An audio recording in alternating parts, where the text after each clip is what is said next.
Hello students, welcome back to my channel Pulsars commerce classes. আশা করি তোমরা সকলে ভালো রয়েছো। আজকে ক্লাস 12 এর সেম থার্ডের কালকে যে সিএলপি এক্সাম আছে তার জন্য একদম বাছাই করা সাজেস্টেড এমসিকিউ নিয়ে এসেছি ইচ অ্যান্ড এভরি চ্যাপ্টার থেকে। আশা করব এখানে যে কোয়েশ্চেন্সগুলো সেট করেছি এখান থেকে কালকে অনেকগুলো কোয়েশ্চেন্সই তোমরা কমন পেয়ে যাবে। তোমরা অবশ্যই প্রথম থেকে শেষ অবধি আমার ভিডিওটি দেখবে। প্রত্যেকটা কোয়েশ্চেন্স একদম বাছাই করা, যেগুলো কি কোয়েশ্চেন্স বলে সেই কি কোয়েশ্চেন্সগুলো নিয়ে ভিডিও তৈরি করতে চলেছি। এই ভিডিওতে যে কোয়েশ্চেন্স গুলো আছে সেগুলো আসার খুব চান্স রয়েছে। তোমরা খুব ভালো করে এই ভিডিওটি প্রথম থেকে শেষ অবধি দেখো এবং তাহলেই তোমরা বুঝতে পারবে যে কি ধরনের কোয়েশ্চেন্স তোমাদের কালকের পরীক্ষায় আসতে চলেছে। তোমরা সবাই কালকে পরীক্ষা দেওয়ার পর আমাকে ডেসক্রিপশন বক্সে, কমেন্ট বক্সে লিখে জানাবে যে তোমাদের কেমন এক্সাম হলো, কটা কোয়েশ্চেন্স তোমরা কমন পেলে আজকের এই ভিডিও থেকে। চলো আর বেশি কথা না বলে শুরু করি।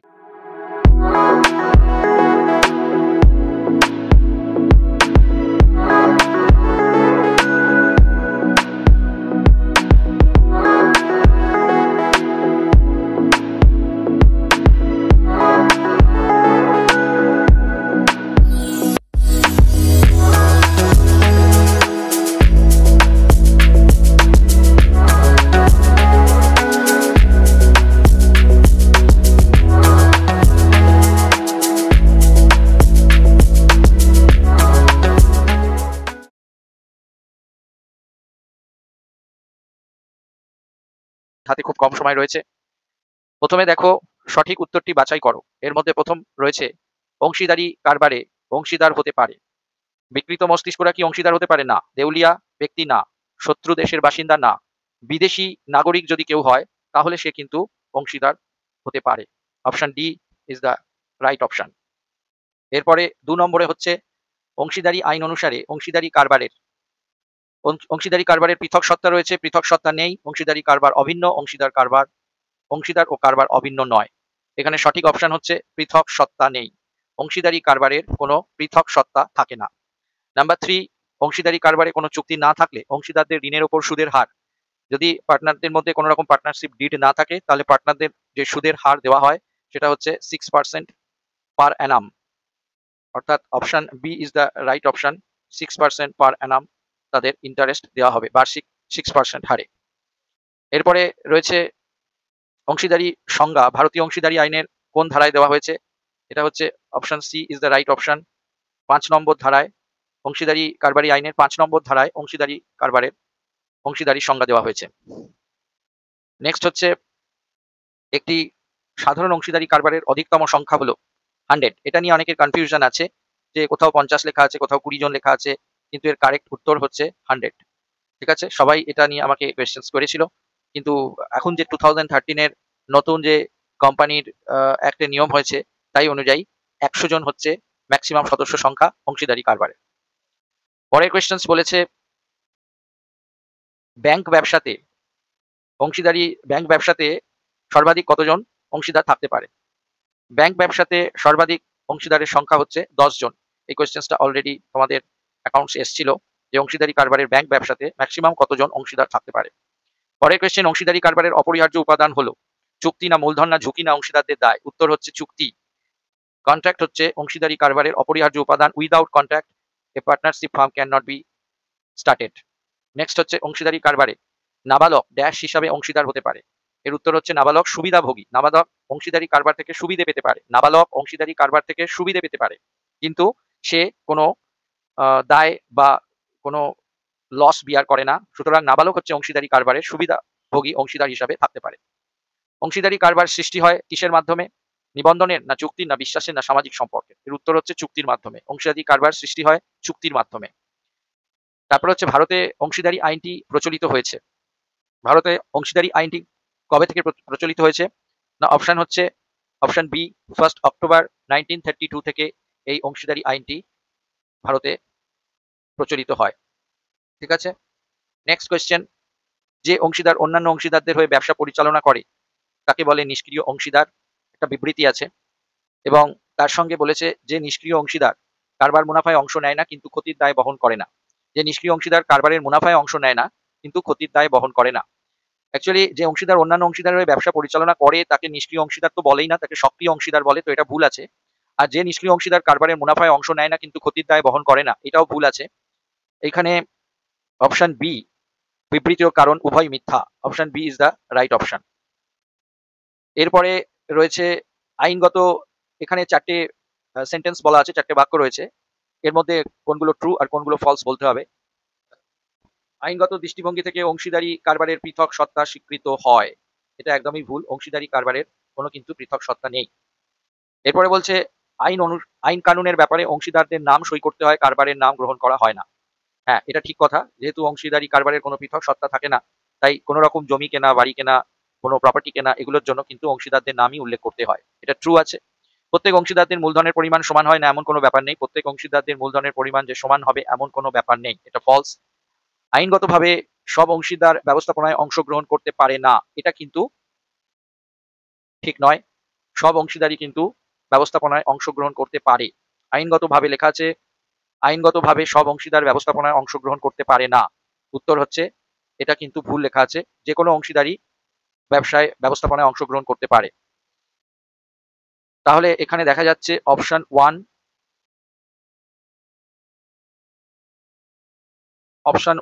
আর অপশন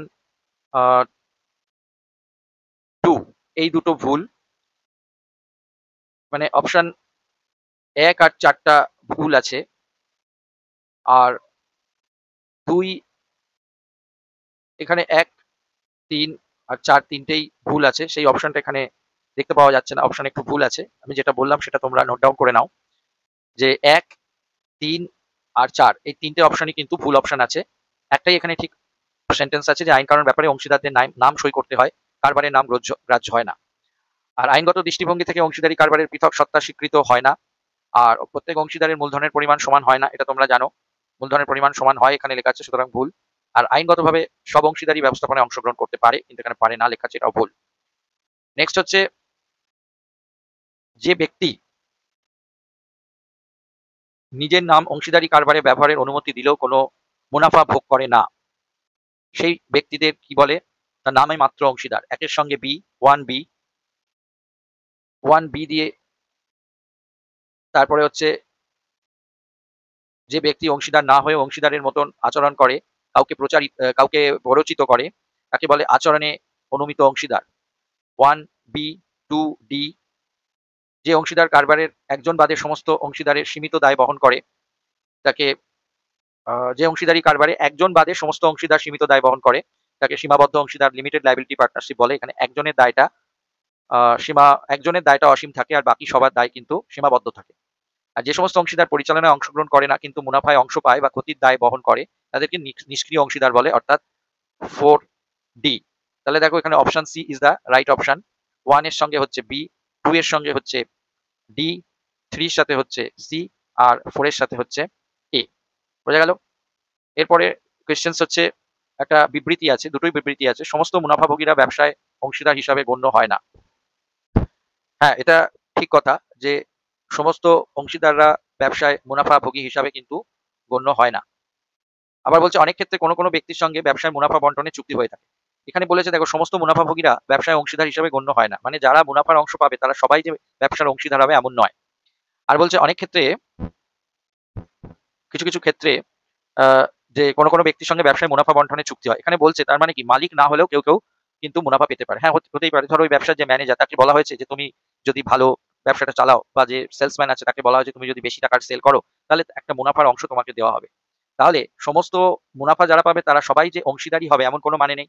অর্থাৎ এখানে অপশন বিটা হচ্ছে রাইট অপশন, অর্থাৎ এ বিবৃতি হলো বি বিবৃতির কারণ। হয়ে গেছে? অর্থাৎ যে অংশীদার নয় সেও কিন্তু ব্যবসার মুনাফা পেতে পারে। এরপরে 15 নম্বরের অপশন, অংশীদারি উদ্ভব চুক্তি থেকে হয়, এটা ঠিক কথা লেখা আছে।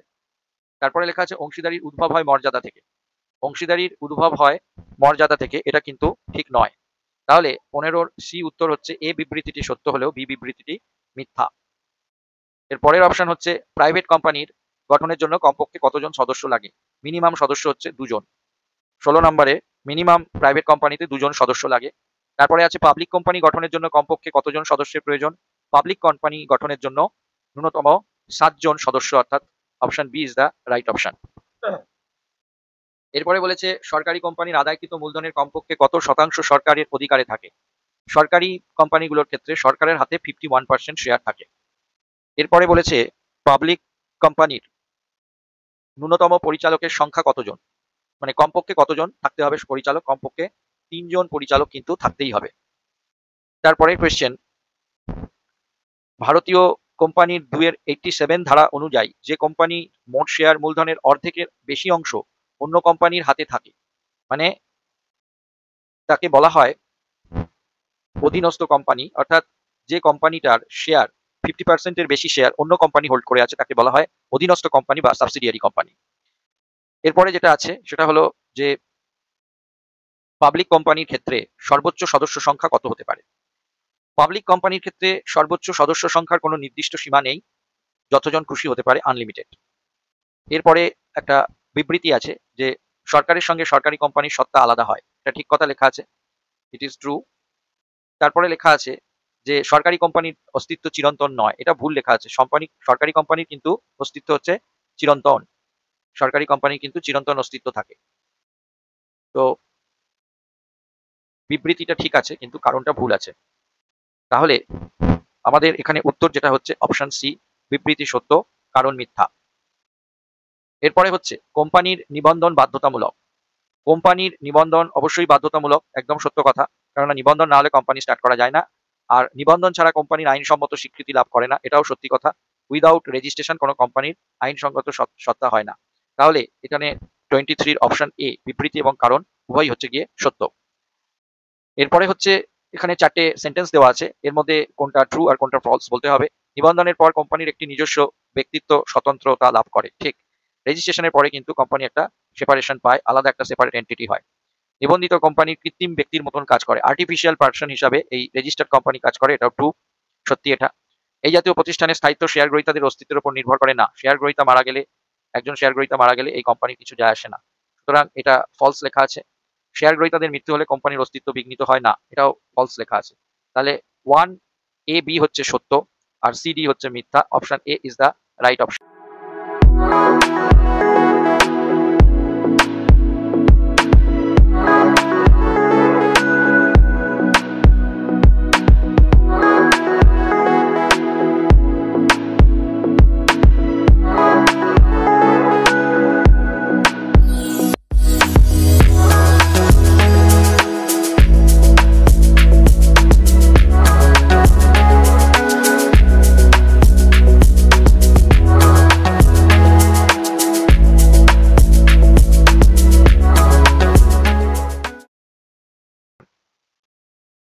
বোঝা গেল। এরপরে চলে আসি 25 নাম্বারে। সেখানে একটা দেখতে পাচ্ছ ম্যাচিং রয়েছে, স্তম্ভ এস, স্তম্ভ 1, স্তম্ভ 2। তো এখানে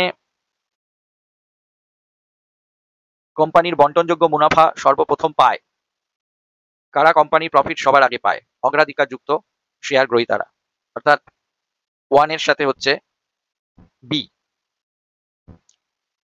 1 এর সাথে বি হচ্ছে, তারপরে হচ্ছে 2 এর সাথে ডি, 2 এর সাথে হচ্ছে গিয়ে ডি।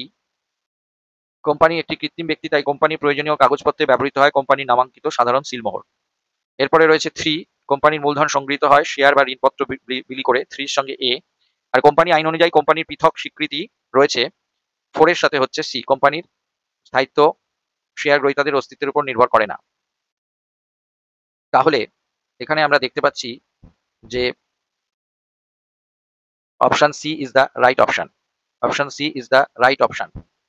এরপরে আরেকটা এরকম ম্যাচিং আছে দেখতে পাচ্ছি, যে কোম্পানি জনগণের কাছ থেকে আমানত গ্রহণ করতে পারে না বা বাজারে শেয়ার বা ঋণপত্র বিলি করতে পারে না তাকে আমরা বলি প্রাইভেট কোম্পানি, 1 এর সাথে যাচ্ছে সি। যেসব কোম্পানি সদস্যদের দায় শেয়ারের পূর্ণ মূল্য প্রদানের সঙ্গে সঙ্গে শেষ হয়ে যায় তাদের বলা হয় শেয়ারের দ্বারা সীমাবদ্ধ দায় বিশিষ্ট কোম্পানি, 1 এর সঙ্গে সি, 2 এর সঙ্গে এ, 1 এর সঙ্গে সি, 2 এর সঙ্গে এ। 3 এর সাথে দেখা যাচ্ছে যেসব কোম্পানি সদস্যদের প্রতিশ্রুতি দেয় যে কোম্পানির অবসান ঘটলে তারা একটি নির্দিষ্ট পরিমাণ অর্থ প্রদান করবে তাদেরকে বলা হয় 3 এর সাথে ডি, প্রত্যাবর্তির দ্বারা সীমাবদ্ধ কোম্পানি। আর অর্থাৎ এই কোম্পানিতে কিছু মেম্বার আছে তারা বলেছে যদি কোম্পানির লস হয় তাহলে সেই লসের টাকা তারা ঘর থেকে এনে মেটাবে। 4 এর মধ্যে রয়েছে বি, যে কোম্পানি লোকসভা বা বিধানসভায় বিশেষ আইনের মাধ্যমে তৈরি হয় তাকে বলা হয় বিধিবদ্ধ company, option D is the right option. এরপরে রয়েছে যেসব কোম্পানি কমপক্ষে শতকরা 51% শেয়ার কেন্দ্রীয় বা রাজ্য সরকারের অধীনে থাকে তাকে বলা হয় সরকারি কোম্পানি। একের সাথে হচ্ছে গিয়ে বি, একটি কোম্পানি অন্য একটি কোম্পানির মোট শেয়ার মূলধনের 50% বেশি শেয়ার নিয়ন্ত্রণ করে, তখন তাকে বলা হয় নিয়ন্ত্রণকারী কোম্পানি। 2 এর সাথে এ, যেসব কোম্পানি শেয়ার ডিবেঞ্চার বিক্রয়ের উদ্দেশ্যে জনসাধারণের কাছে আবেদন করতে পারে এবং যার শেয়ার হস্তান্তরযোগ্য তাকে বলা হয় পাবলিক বা সার্বজনীন কোম্পানি। 3D। আর 4 এর সঙ্গে রয়েছে সি, যে কোম্পানির পরিচালক পর্ষদের গঠন নিয়ন্ত্রণ অন্য একটি কোম্পানির হাতে থাকে তাকে বলা হয় অধীনস্থ company. Option C is the right option. এরপরে আছে কোম্পানি গঠনের ক্ষেত্রে কোন ধাপটি সর্বপ্রথম বিবেচনা করা হয়? প্রথমে হচ্ছে প্রবর্তন। 28 এর option A is the right option. প্রথমে হচ্ছে প্রবর্তন। তারপরে হচ্ছে 29 স্মারকলিপি হলো কোম্পানির মৌলিক এবং আবশ্যিক দলিল। যেটাকে বলা হয় মেমোরান্ডাম অফ অ্যাসোসিয়েশন, স্মারকলিপি। সেটা ছাড়া কোম্পানি স্টার্ট করা যায় না। এটাই হচ্ছে কোম্পানির মৌলিক এবং আবশ্যিক দলিল। এরপরে হচ্ছে ড্যাশ হলো কোম্পানির একটি দলিল যা কোম্পানির গঠনের শুরুতে তৈরি করা হয়। এটা হবে স্মারকলিপি। 30 A option is the right option. স্মারকলিপি বা মেমোরান্ডাম অফ অ্যাসোসিয়েশন এটাই প্রথম দলিল, যেটা না হলে কোম্পানি শুরু করা যায় না। এরপরে 31 এ বলছে স্মারকলিপি নিবন্ধন বাধ্যতামূলক, আর প্রাইভেট ও পাবলিক উভয় কোম্পানির ক্ষেত্রেই নিবন্ধন করতে হয়। হ্যাঁ, 31 এর option A is the right option, কারণ এখানে স্মারকলিপিও রেজিস্ট্রেশন করতে হয় এবং প্রাইভেট ও পাবলিক উভয় কোম্পানিরই রেজিস্ট্রেশন কম্পালসারি। এরপরে অপশন 32 তে যাচ্ছি। 32 এর নাম্বারে দেখো, 32 তে বলেছে নতুন কোম্পানি গড়ে তোলার জন্য প্রথমেই কি করতে হয় না পরিকল্পনা করতে হয়। 1 এর সাথে সি, প্রবর্তনের কাজের সঙ্গে যুক্ত ব্যক্তিরা হলেন প্রবর্তক। 2 এর সাথে এ, কোম্পানির মূলধন সরবরাহকারীরা হলেন কোম্পানির শেয়ার গ্রহীতা। তার মানে 3 এর সাথে ডি, আর ঋণপত্রের বিনিময়ে মূলধন সরবরাহকারীরা হলেন ডিবেঞ্চার গ্রহীতা। 4 এর সাথে B, option D is the right option. বোঝা গেছে? এরপরে আরেকটা ম্যাচিং আছে, এগুলো খুব ইম্পর্টেন্ট, তোমরা কিন্তু অবশ্যই দেখে যাবে। স্মারকলিপি হলো কোম্পানির মৌলিক এবং একটি গুরুত্বপূর্ণ দলিল। 1 এর সাথে হচ্ছে সি, 1 এর সাথে হচ্ছে সি। পরিমেল নিয়মাবলী হচ্ছে গিয়ে কোম্পানির অভ্যন্তরীণ, এটাকে বলা হয় আর্টিকেল অফ অ্যাসোসিয়েশন, যেটা কোম্পানির অভ্যন্তরীণ পরিচালন সংক্রান্ত নিয়মাবলীর দলিল। স্মারকলিপি তৈরি করা হয় কোম্পানি গঠনের শুরুতে, আর পরিমেল নিয়মাবলী তৈরি করা হয়, option B is the right option. 4 এর সাথে হচ্ছে বি, পরিমেল নিয়মাবলী কোম্পানি গঠনের সময় প্রথম তৈরি করা হলেও পরে এটা কোম্পানি আইনের বিধান অনুযায়ী পরিবর্তন করা যায়। তাহলে option B is the right option. এরপরে রয়েছে 34 এ এখানেও একটা টেবিল আছে। স্মারকলিপি মানে মেমোরান্ডাম অফ অ্যাসোসিয়েশন, এটা একদম তৈরি করা বাধ্যতামূলক। অপশন 34 এর 1 এর সাথে হচ্ছে ডি, পরিমেল নিয়মাবলী। আচ্ছা, একটা কথা বলি, এখানে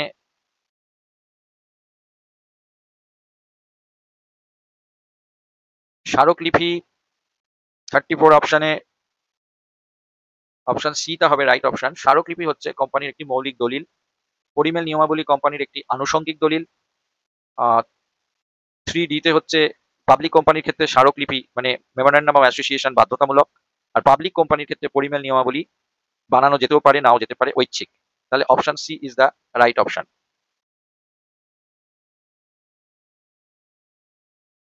এর পরেরটায় যাচ্ছি আমরা, 35। এটাও একটা ম্যাচিং আছে। পরিকল্পনা কখন প্রয়োজন হয়? পরিকল্পনা প্রয়োজন হয় নতুন কোম্পানি গড়ে তোলার জন্য। তারপরে হচ্ছে নিবন্ধনের প্রয়োজন কখন হয়? 2C, নিবন্ধনের প্রয়োজন হয় প্রবর্তনের প্রস্তুতি পর্বের কাজ শেষ হলে। প্রস্তুতি পর্ব শেষ হলে তারপরে রেজিস্ট্রেশনের প্রয়োজন হয়। 3 এর সাথে হচ্ছে ডি, নিবন্ধনের অভিজ্ঞানপত্র কখন পাওয়া যায়? না নিবন্ধন জনিত সব রকম আইনি অনিষ্টিকতা পালন করার পর নিবন্ধনের রেজিস্ট্রেশন সার্টিফিকেটটা পাওয়া যায়। আর 4 এর সাথে হচ্ছে এ, কোম্পানি যখন কার্যারম্ভ করতে পারে, কোম্পানিটি আইনগত স্বীকৃতি লাভের পর কাজ শুরু করতে পারে। এরপরে 36 এ আছে CIN কথাটির সম্পূর্ণ রূপ কি? এর পুরো কথা হলো কর্পোরেট ইন্ডেক্স নাম্বার। CIN এর পুরো কথা হচ্ছে কর্পোরেট ইন্ডেক্স নাম্বার। এরপরে হচ্ছে 37 এ পাবলিক কোম্পানি থেকে প্রাইভেট কোম্পানিতে রূপান্তর সংক্রান্ত পরিমেল নিয়মাবলীর পরিবর্তন কার্যকরী করার জন্য একটা কোম্পানি যদি পাবলিক কোম্পানি থেকে প্রাইভেট কোম্পানিতে ট্রান্সফার হয়, তাহলে তার পরিমেল নিয়মাবলীর যে রূপান্তর প্রয়োজন তার জন্য কার কাছে অনুমোদন করতে হয়? এর উত্তর হচ্ছে tribunal. Option A is the right option. পরিমেল নিয়মাবলী যার দ্বারা নিয়ন্ত্রিত হয়, কোম্পানির আইন এবং স্মারকলিপির দ্বারা পরিমেল নিয়মাবলী বা আর্টিকেল অফ অ্যাসোসিয়েশন কন্ট্রোল হয়, নিয়ন্ত্রিত হয়। এরপরে আছে সরকারি কোম্পানির নিগমভুক্তির কতদিনের মধ্যে কন্ট্রোলার অ্যান্ড অডিটর জেনারেল প্রথম নিরীক্ষক নিয়োগ করেন? এটার উত্তর হচ্ছে 60 ডেজ, উইদিন 60 ডেজ এর মধ্যে এটা করতে হয়। তারপর হচ্ছে কোম্পানির প্রতিটি, এটা হচ্ছে সাধারণ সভায়, কোম্পানির প্রতিটি জেনারেল মিটিং এ পরিচালক মণ্ডলী সংশ্লিষ্ট আর্থিক বছরের আর্থিক বিবরণী উপস্থাপন করে। এটা খুব ইম্পর্টেন্ট কোয়েশ্চেন। 41 নাম্বারটা, সমস্ত প্রাইভেট লিমিটেড কোম্পানির ক্ষেত্রে যার পূর্ববর্তী বছরে বিক্রয়ের পরিমাণ ড্যাশ টাকা বা তার বেশি, সেই সমস্ত কোম্পানিকে অভ্যন্তরীণ নিরীক্ষক নিয়োগ করতে হবে। এর উত্তর হচ্ছে অপশন সি, 200 কোটি টাকা। 200 কোটি টাকার ওপরে সেল হলে সেই সমস্ত কোম্পানিগুলোকে ইন্টারনাল অডিটর অবশ্যই কিন্তু নিয়োগ করতে হবে। এরপরে রয়েছে 42, বেসরকারি কোম্পানির ক্ষেত্রে কোম্পানি নিবন্ধনের ড্যাশ দিনের মধ্যে কোম্পানি প্রথম নিরীক্ষক নিযুক্ত হবেন। এর উত্তর হবে অপশন এ, 30 ডেজ এর মধ্যে নিযুক্ত হতে হবে। এরপরে রয়েছে কোম্পানির আর্থিক বিবরণীর উপর নিরীক্ষকের মতামত প্রকাশের মাধ্যম হলো প্রতিবেদন। প্রতিবেদনের মাধ্যমে, রিপোর্টিং এর মাধ্যমে কোম্পানি যে অডিটর তিনি তার হিসাব সংক্রান্ত মতামত প্রকাশ করতে পারেন। 43 option B is the right option. এরপরে 44 বলছে সমস্ত তালিকাভুক্ত বা অতালিকাভুক্ত কোম্পানি যাদের পূর্ববর্তী আর্থিক বছরে প্রদত্ত মূলধন কত টাকার বেশি হলে কোম্পানিটিকে অভ্যন্তরীণ নিরীক্ষক অবশ্যই নিয়োগ করতে হবে। এটার উত্তর হচ্ছে 50 কোটি টাকা বা তার বেশি। কোনো কোম্পানির ক্যাপিটাল যদি 50 crore বা তার বেশি হয় তাহলে তাকে কিন্তু অভ্যন্তরীণ নিরীক্ষক অবশ্যই নিয়োগ করতে হবে। এরপরে 45 আমরা দেখছি 4টে স্টেটমেন্ট দিয়েছে। কখনো কখনো মৌখিক আবেদন পত্রকেও বিবরণপত্র হিসাবে ধরা হয় না, এটা ফলস। মৌখিক আবেদনপত্র কখনোই প্রসপেক্টাস বা বিবরণপত্র নয়। তারপর লিখেছে বিবরণপত্র একটি দলিল যার মাধ্যমে জনসাধারণের কাছ থেকে শেয়ার ক্রয়ের আমন্ত্রণ জানানো হয়। হ্যাঁ, বিবরণপত্র একটি দলিল এবং এর মাধ্যমে আমন্ত্রণ জানানো হয়, এটা রাইট অপশন আছে। This option is right option. ঠিক আছে। এরপরে বলেছে বিবরণপত্রে কোম্পানির সম্পর্কে অসত্য বিবৃতি দেওয়া চলে না, তাই বিবরণপত্র লিখিত হওয়া একান্ত প্রয়োজন। ইয়েস, এটাও ট্রু আছে। কোম্পানির প্রসপেক্টাসটা অবশ্যই রিটেন হতে হবে। টিভির বিজ্ঞাপনও বিবরণপত্র হিসেবে গণ্য হয় না, টিভির বিজ্ঞাপন কখনো বিবরণপত্র নয়। তাহলে এখানে দেখা যাচ্ছে 2 আর 4টা হচ্ছে সত্য। অপশন বি, অপশন বি তে দেখো 2 আর 4টা হচ্ছে, সরি 2 আর 3টা হচ্ছে সত্য, 1 আর 4টা হচ্ছে মিথ্যা। 2 আর 3 সত্য হচ্ছে, option B is the right option. এরপরে নিরীক্ষকের কাজের প্রামাণ্য দলিল হিসাবে কোনটি প্রযোজ্য? না, নিরীক্ষার নথিপত্র। নিরীক্ষার নথিপত্রই হচ্ছে নিরীক্ষার কাজের প্রামাণ্য দলিল। 46 এর B is the right option. নিরীক্ষার শেষে নিরীক্ষা সংক্রান্ত নথিপত্র কার হেফাজতে রাখতে হয়? এটা হচ্ছে নিরীক্ষকের হেফাজতে থাকে। Option B is the right option. এরপরে বলেছে নিরীক্ষার কাজগুলিকে গুরুত্ব অনুযায়ী ক্রমান্বয়ে সাজানোর জন্য তৈরি কি করা হয়? নিরীক্ষার কার্যসূচি। 48 এর option A is the right option. নিরীক্ষার কার্যসূচি কোন প্রতিষ্ঠানে অনুপযোগী? অপশন সি, ছোট ছোট প্রতিষ্ঠানে নিরীক্ষার কার্যসূচির কোনো প্রয়োজন নেই। ঠিক আছে। এরপরে বলেছে নিরীক্ষার কাজ সুষ্ঠুভাবে সম্পাদন করার জন্য নিরীক্ষার কার্যসূচি প্রস্তুতির আগে নিরীক্ষককে যে বিবরণী তৈরি করতে হয়। নিরীক্ষার কাজ সুষ্ঠুভাবে সম্পাদন করার জন্য নিরীক্ষার কার্যসূচি প্রস্তুতের আগেও নিরীক্ষককে যে জিনিসটা বানাতে হয় সেটা হচ্ছে নিরীক্ষার স্মারকলিপি, মেমোরেন্ডাম অফ অডিট। পরের প্রশ্ন হচ্ছে নিরীক্ষার ফাইল কত ধরনের? নিরীক্ষার ফাইল হচ্ছে 2 ধরনের, একটা হচ্ছে স্থায়ী নিরীক্ষার ফাইল আর একটা হচ্ছে চলতি নিরীক্ষার ফাইল। এরপরে হচ্ছে নিরীক্ষার পরিকল্পনার সুবিধা হলো, নিরীক্ষা পরিকল্পনার সুবিধা হলো অপশন ডি, নিরীক্ষার কাজের সময় সমস্যাগুলি দ্রুত চিহ্নিত করা যায় যদি নিরীক্ষার পরিকল্পনা করা হয়ে থাকে। নিরীক্ষক ও বিশেষজ্ঞের মধ্যে সমন্বয় সাধন করা সম্ভব হয়, সহযোগীদের সঠিকভাবে ব্যবহার করা হয়। ঠিক, এদের সবকটি। Option D is the right option. এরপরে হয়েছে নিরীক্ষার কাজে বিশৃঙ্খলা এড়ানোর জন্য করা উচিত। 53 চলতি নিরীক্ষার পরিকল্পনা যদি আমরা করে রাখি তাহলে নিরীক্ষার কাজে আমরা বিশৃঙ্খল এড়াতে পারবো। এরপরে হচ্ছে একাধিক বছরের প্রয়োজনীয় নথিপত্র নিরীক্ষক যেখানে সংরক্ষণ করে রাখেন সেটা হচ্ছে স্থায়ী নিরীক্ষার ফাইলে। নিরীক্ষক স্থায়ী নিরীক্ষার ফাইলে একাধিক বছরের কাগজপত্র সব সংরক্ষণ করে রাখেন। এরপরে হচ্ছে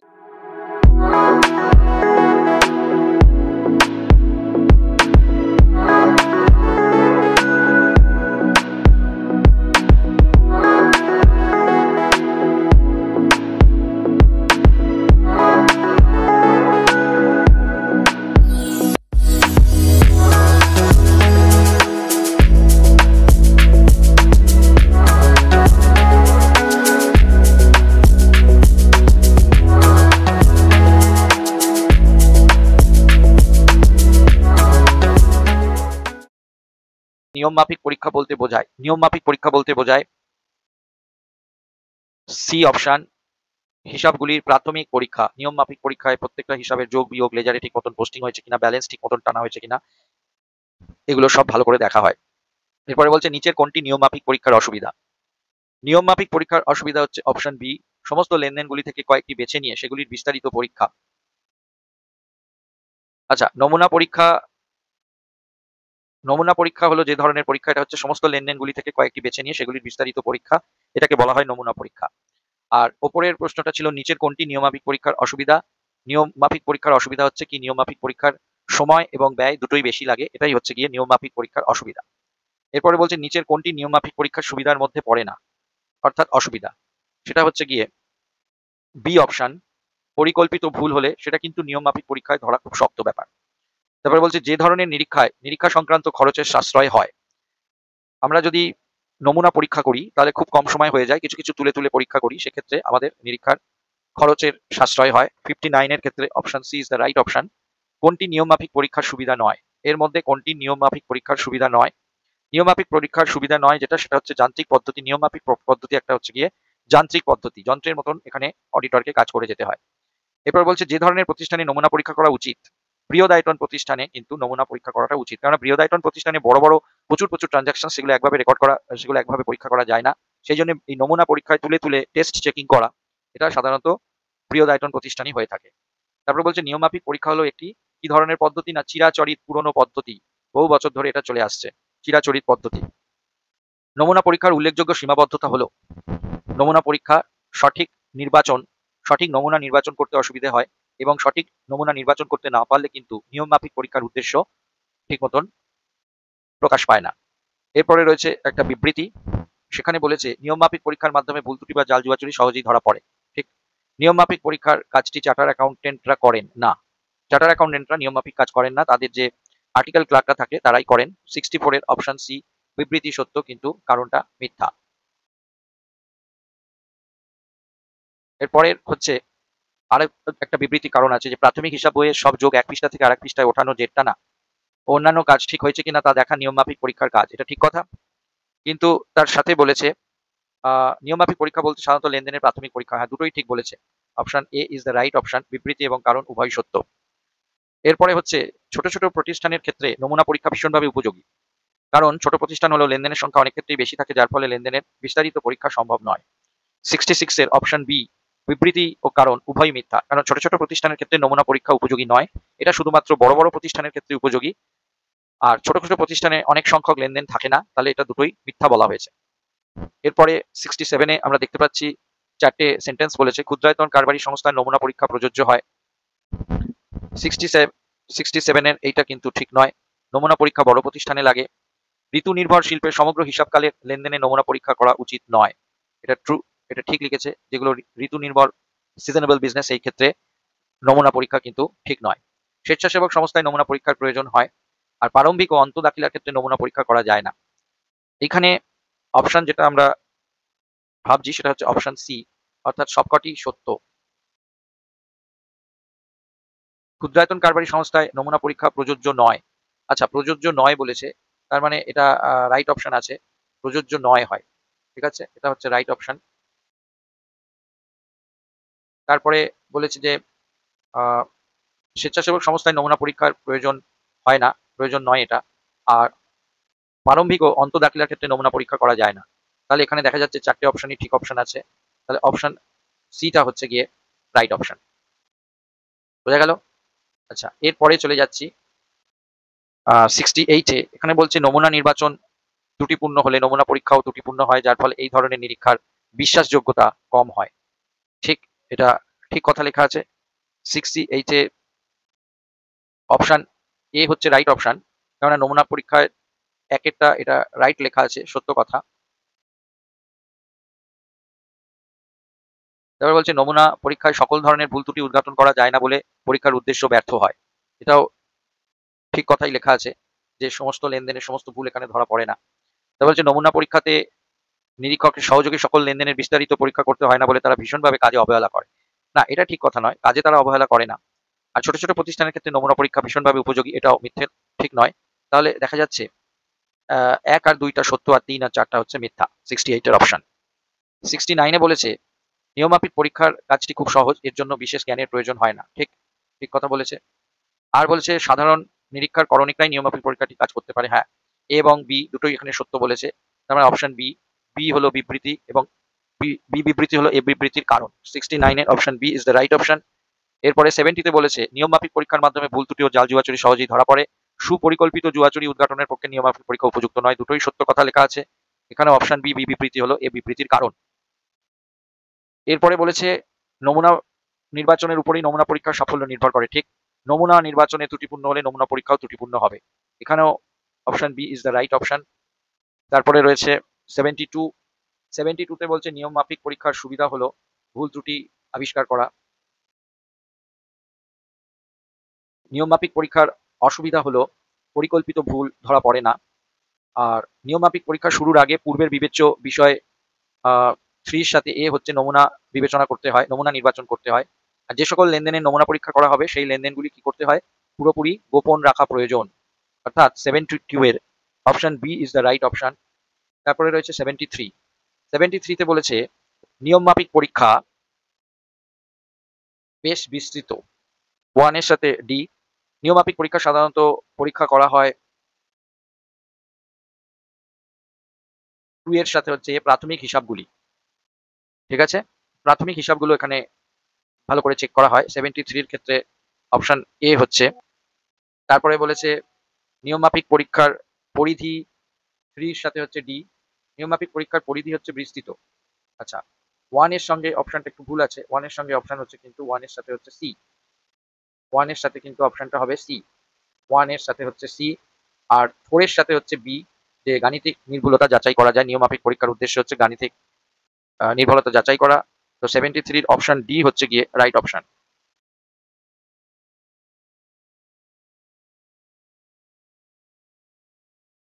এরপরে রয়েছে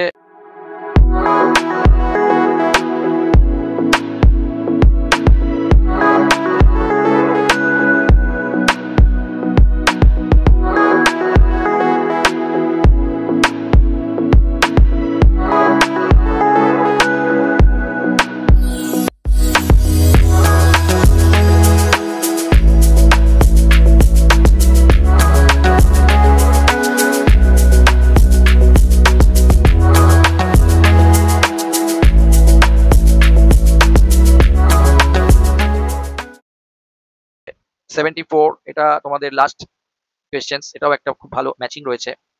সেটা হচ্ছে